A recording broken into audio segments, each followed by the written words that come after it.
নমস্কার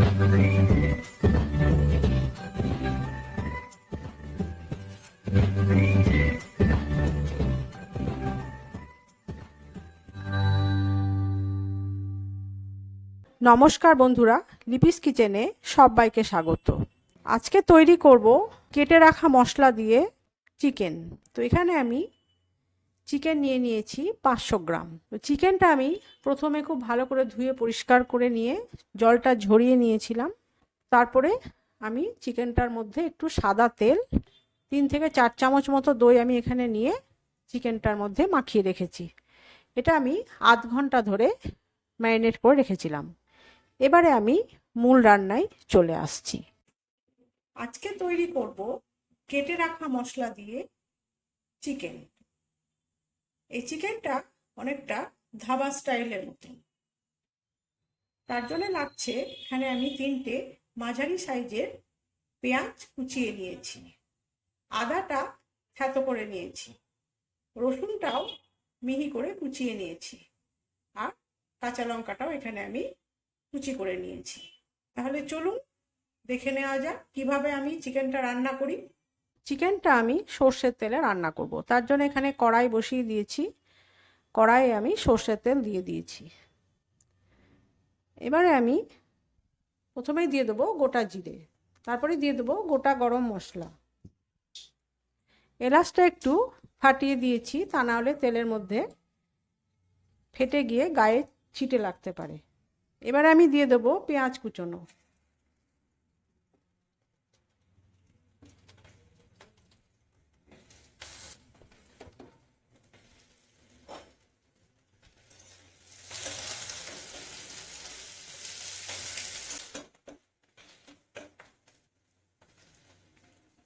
পেঁয়াজটা একটুখানি ভাজা হলে চিকেনটা আমি দিয়ে দেব।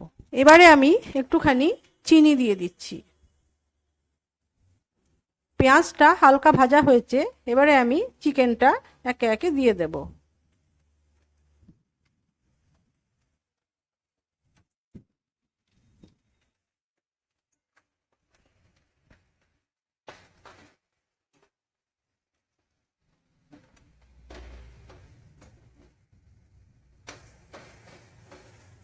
চিকেনটা একটুখানি ভেজে নিয়ে আমি ফিরে এসে পরবর্তী মশলাগুলো মেশাবো।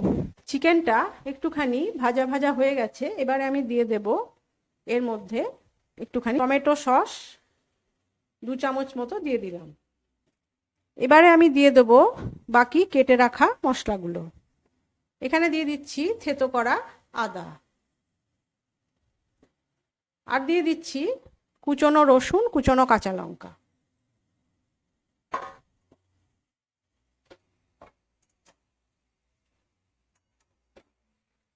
এখানে আমি নুনটা আগে ব্যবহার করিনি। নুনটা যদি আগে ব্যবহার করতাম তাহলে এখানে কিন্তু চিকেন থেকে জল বেরিয়ে যেত, তাহলে চিকেনটা ঠিক মতন ভাজা যেত না। যার জন্য এখানে আমি আগে নুনটা ব্যবহার করিনি। আমি অন্য সময় রান্না করলে দইয়ের সাথে কিন্তু নুনটা মাখিয়ে রাখি।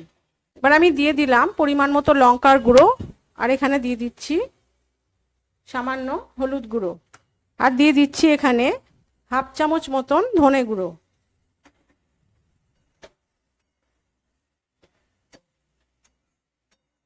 এবারে মশলাটা আমি মিশিয়ে নিয়ে একটু ঢাকা দিয়ে কষিয়ে নেব। এবারে আমি 3 মিনিট মতো কষে নিয়ে ফিরে এলাম। দেখুন চিকেনটার থেকে কিন্তু তেল বেরিয়ে গেছে। এবারে আমি এখানে দিয়ে দেব পরিমাণ মতন নুন, আর দিয়ে দেব এখানে একটুখানি মিট মশলা।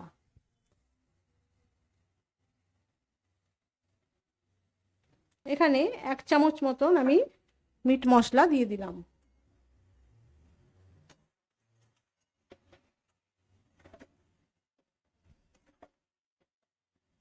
এবারে আমি আরও 2 মিনিট মতন কষিয়ে নেব।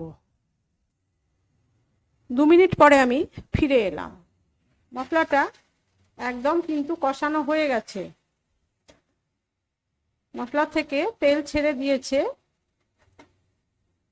এবারে আমি আন্দাজ মতো জল দিয়ে দেবো। এটা আমি গরম জল ব্যবহার করছি। আপনারা যখন তৈরি করবেন গরম জলটাই ব্যবহার করবেন।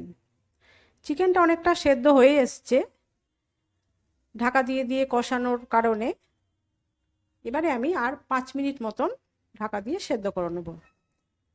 আমি এখানে যে দইটা মাখিয়েছিলাম সে দইটা কিন্তু ঝেড়ে নিয়ে চিকেনগুলো ভেজে নিয়েছিলাম। বাকি দইটা কিন্তু এখানে আমি ব্যবহার করিনি। এবারে আমি গ্যাসটা সিম করে দিচ্ছি। এবারে ঢাকা দিয়ে আমি সেদ্ধ করে নেব। 5 মিনিট পরে ফিরে এসে আপনাদের দেখাচ্ছি রান্নাটা কেমন হলো।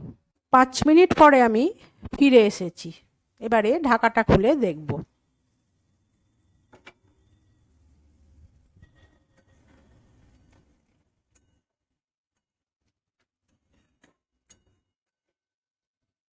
এবারে আমি এখানে একটুখানি শাহি গরম মশলার গুঁড়ো জলে ভিজিয়ে রেখেছিলাম, সেইটা আমি এবারে এখানে দিয়ে দিচ্ছি।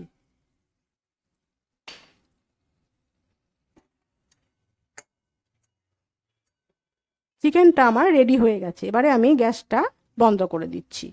কেটে রাখা মশলা দিয়ে চিকেন রেডি। খুব সহজ রান্না। এই রান্নাটা আমার ব্যাচেলার ভাইরাও কিন্তু করতে পারবে, কোনো রকম বাটা মশলার ঝামেলা নেই। তো যদি রেসিপিটা ভালো লেগে থাকে তাহলে অতি অবশ্যই বাড়িতে একবার আমি যেভাবে রান্না করলাম ঠিক সেইভাবে রান্না করে দেখুন, ভীষণ সুন্দর খেতে। এই চিকেনের রেসিপিটা আপনারা পোলাও, ফ্রাইড রাইস, সাদা ভাত তো বটেই, তাছাড়াও রুটি পরোটার সাথেও কিন্তু ভীষণ ভালো যাবে। যদি ভালো লেগে থাকে তাহলে চ্যানেলটিকে লাইক করুন, শেয়ার করুন, সাবস্ক্রাইব করে পাশে থাকা বেল আইকনটি প্রেস করে রাখুন। তাহলে আমি যখনই নতুন কোনো এই ধরনের ভিডিও আপলোড করব তার নোটিফিকেশান আপনাদের কাছে খুব সহজেই পৌঁছে যাবে। আজ তাহলে আসি, দেখা হচ্ছে নতুন কোনো পর্বে। সবাই ভালো থাকুন, সুস্থ থাকুন। নমস্কার।